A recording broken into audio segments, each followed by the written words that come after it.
Hi there. Today we're going to be talking about partner-assisted scanning, sometimes called PAS for short. Partner-assisted scanning is a way to help our communicators who have a really difficult time expressing themselves. Typically, these are for kids that are using movements for communication and often even movements that are difficult to interpret by the community at large. So there's two types of partner-assisted scanning that we are going to specifically talk about right now. The first one is auditory scanning. That's where our student is listening for their choices. And the second one is visual scanning, and that's when our student is using their eyes and also their ears in order to communicate. Let's start with auditory scanning because it's right up here on my board right now. Auditory scanning is for a child that maybe doesn't have very good vision or they're just not in a position where they can see what it is you're referring to. What you're going to be doing is presenting them choices orally that they need to listen to and indicate to you that that's the one they want. So think about it a little bit like a menu, that you go to a restaurant and there's a menu, but for whatever, you just had eye surgery or you're wearing dark glasses or for whatever reason it is, you can't see the menu. So someone has to tell you the menu. Now, the way to do this to really get buy-in is not to go up to the person at a new restaurant and say, hey, do you want some chicken? Well, you're like, I don't know. Do I want chicken? What type of chicken? What are the other choices? I don't know if I want chicken, right? We don't just go up and say, is this the one you want? We actually have to tell someone kind of like a preview of what their choices are going to be. So we go up to our student and we say, hey, I think you have something to tell me. Here are some categories it might be in. Maybe you want something. Maybe something's wrong. Maybe it's a chat word. Or maybe we should go. Are you ready? I'm going to go through each of those and you tell me when I get to the one that you want to tell me. I want something. So remember what you're going to do is you're going to let me know when I get to the one you want. And then you're going to wait like 5 seconds, 6 seconds, 10 seconds, 20 seconds, whatever it takes for that particular student. Because remember, that kiddo has to get the message from your mouth to their brain, swirl around in their brain so they understand what you're saying, and then it has to get from their brain back out through their body before they can tell you that that's the one that they want. Some common ways that kids tell you that's the one they want are pressing a voice output button that says, that's the one I want, smiling, doing something with their head, tensing up their hand, or doing a traditional yes. Those are all ways that you could figure out that that's what they want. If they have a no, even better, because then you don't have to wait as long because they'll immediately tell you yes or no for every choice. But let's just say in our case that we do the I want, we wait a good 10 seconds and the child has not told us anything, no indication of communication. Like, that's okay. Okay, do you want to tell me that something's wrong? And now you wait 5 seconds and you see the child kind of goes, and you point out what you saw and why you're going to honor that. I saw it. You moved your head and your hand. I think you were telling me yes, that something's wrong. Here are some things that it might be. Now you're going to preview again, because remember, you're previewing the menu. They can't see it. Something hurts. I'm sad. I'm mad. I'm scared. Or something else. Are you ready? I'm going to go through them in order. And this is very important. Make sure you go through them in order. It's like the alphabet. If you start in the middle of the alphabet, people get confused. If you start at letter A, everyone understands what's coming next. So we're going to go through them in order. Does something hurt?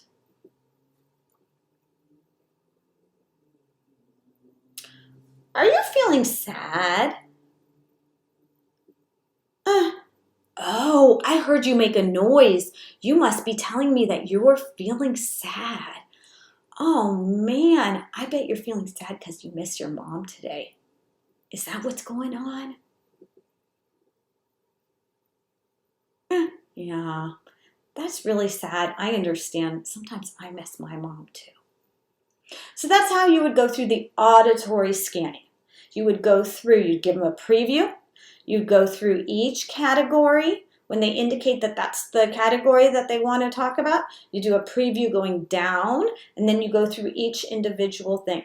Remember, you're always going to have a something else, or it's not on here, or something different, because very well the place that the thing that the child want isn't to play with a toy, someone, to listen to music, or to eat or drink, right? There easily could be something else that we just haven't thought about yet, and so that would all go under the something else.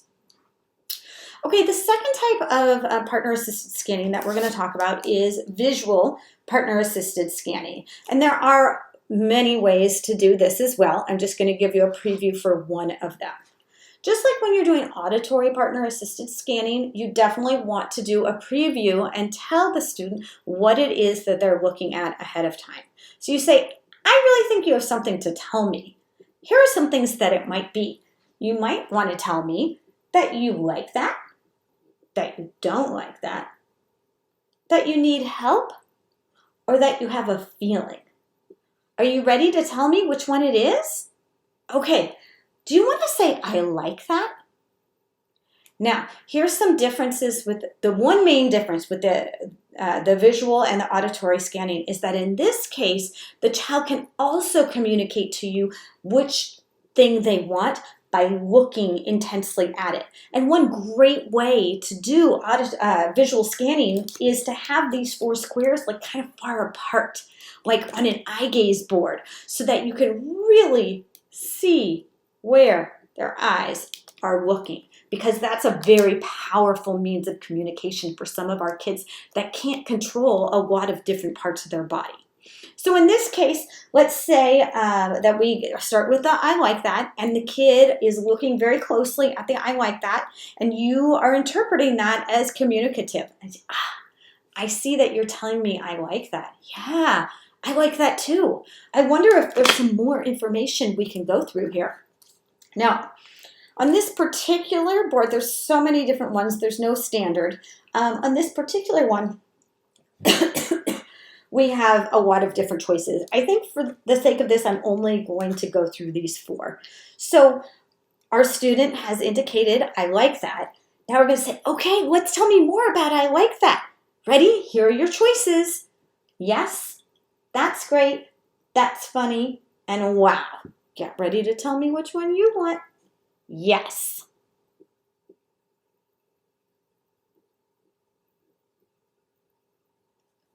That's great.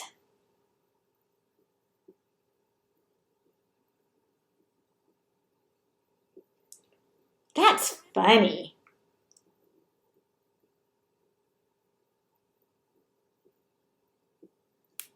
Wow.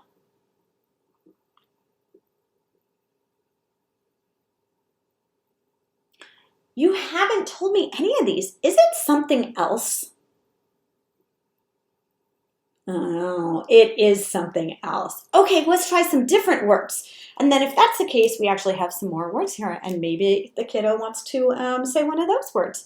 And then, of course, maybe they didn't want to say any of those things, and it's like, redo, oops. Unfortunately, there's no backspace here, right? So the child has to listen to you go through all the choices and then indicate something else, something else, something else, and then you're like, oops, I think we had a miscommunication, and then you do have to start over.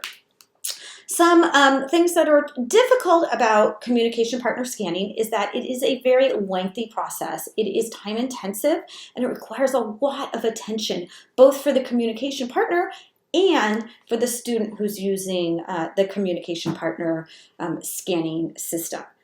But it is one of the most empowering things that that student can access. Imagine a kiddo who only receives, who has never been able to tell you anything, all of a sudden having a voice and being able to tell you, I love you, or I'm sad, or I want to go to bed. Right? So even though partner-assisted scanning does take a lot of work on the part of the communication partner, which is usually an adult, but it could be a peer or a sibling as well, it is such an empowering way to give a child that otherwise doesn't have a voice, a way to communicate and express themselves.